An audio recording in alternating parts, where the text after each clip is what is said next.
Tuan-puan, cuba tanya diri sendiri dengan jujur. Kalau tiba-tiba diberhentikan kerja hari ini, berapa lama tuan-puan boleh bertahan dengan simpanan yang ada? Sebulan, 3 bulan, ataupun langsung tak sampai sebulan. Ramai buat silap bila menilai kekayaan. Kita selalu tengok pada jumlah pendapatan. Lagi besar gaji, lagi kaya kononnya.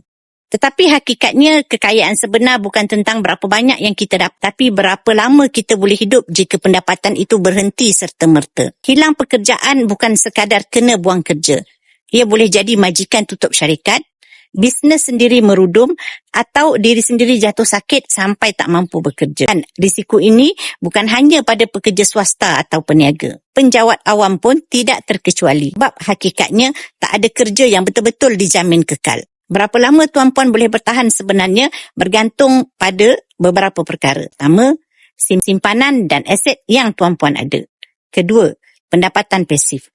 Sewa rumah, royalti, bisnes yang jalan sendiri. 3, kos hidup bulanan. 4, jumlah hutang dan ansuran. 5, kemahiran mencari pendapatan baru.